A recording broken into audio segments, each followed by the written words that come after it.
Welcome to Entrepreneur's Corner, and it's a short segment, but a segment that's becoming more and more important in the days ahead.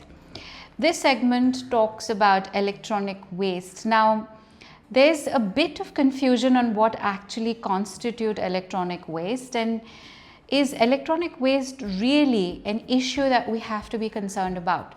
So let me just, I did a quick digging about this. So let me just share with you what I found. Now, the definition of e-waste is e-waste includes discarded, broken or end-of-life electrical or electronic devices that operate using electricity or batteries. Now, what can this be? This can be your mobile phones, it can be your laptops, it can be your computers, your television sets, your printers, your chargers, your batteries, accessories, almost anything. And with the amount of churn that we're seeing in the mobile industry alone, I mean, how many phones have we changed? I remember, I'm not going to give off my age, but I was definitely born at an age where the word internet did not exist in the dictionary. We hadn't yet invented that word, let alone other words like email and World Wide Web and now artificial intelligence. So I think my generation that way is blessed, because we grew up with ponds, rivers, waters where our mothers would say, go, and we would just happily go play back with mud, water, climb trees, come back home. We really didn't bother about a lot of technology. And it's in my first job that I encountered Nokia as a phone, and we were so excited that it almost became a kind of a show-off thing, saying I have a mobile phone. And today, oh my God, we've transitioned into electronic payments, where you buy a plate of a masala puri or a chaat, you can pay through phone. So that's the leap that we've had. And if technology and electronics has entered into our daily life in such an invasive way, just imagine the amount of waste that we're creating. And this kind of waste is actually toxic, because how do you dispose it? Where do you dispose it?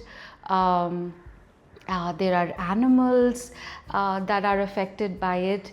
There is, if you look at electronic waste, while there's been some movement in the urban areas where apartments are quite dense about wet waste and dry waste, and I think there's been a lot of education around it, but electronic waste and how do we dispose it still remains an issue that I think we should get a little bit more aware of.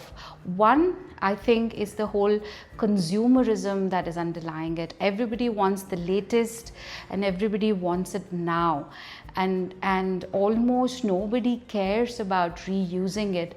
And it's not their fault. I mean, the moment you start updating software on your phone, you're actually forced to update to a new instrument, because the apps and the space that mobiles used to originally accommodate, it doesn't allow you if you have to keep pace with the way the world is changing. So somewhere, I think the whole industry of electronics is also forcing rapid consumption and rapid replacement, which, if you look at the charts of the growth of electronic waste accumulation, it would beat any stock exchange metrics or index that you would see. Now, the waste that I'm speaking about actually has two components to it. One are the valuable materials that you collect out of them, and the other one is the hazardous substances that we have to be very careful about,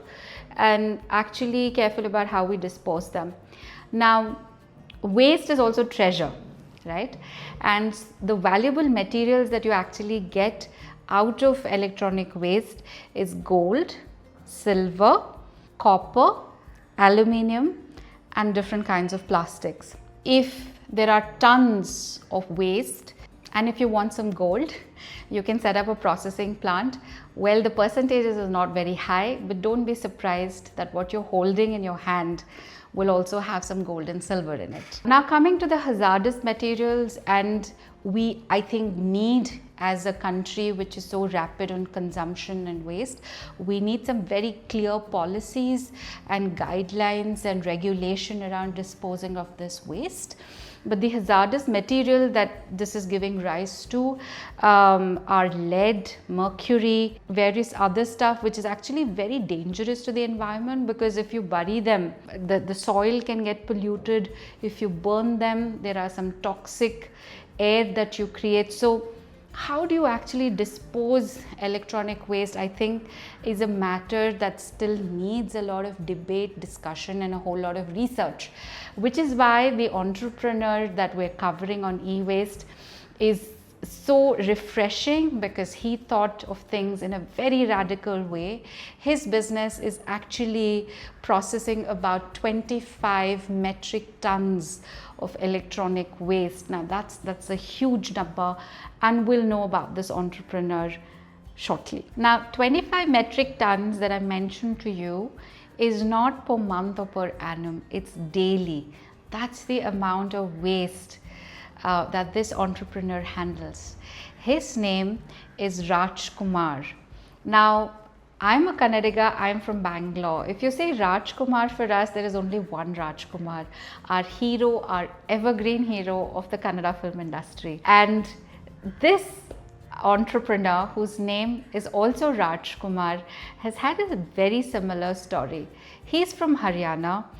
And if you actually read through his journey, he didn't give up, because today he's built an infrastructure around it. A lot of entrepreneurs have ideas, they have a lot of big ideas, but then reality hits when you have to execute on that big idea. And especially in an area like electronic waste, which is not very organized as a sector, where information is scarce, where people who are generating the waste themselves are not aware of it. I think it's taken a whole lot of resilience, tenacity, and an attitude to never give up for Rajkumar to reach where he has today. To come from a state like Haryana, to set up Deshwal Waste, which is the name of his company, go Google it, to actually be running India's largest e-waste company, that's a story in itself. So huge congratulations to Rajkumar, and may you have more power to be doing this. And for those entrepreneurs who still are figuring out an idea on what to work on, e-waste is an exciting opportunity at its nascent stage, not yet a full-fledged industry. So if you're innovative, you can think out of the box, work on an e-waste startup idea, a huge lot of potential in that space.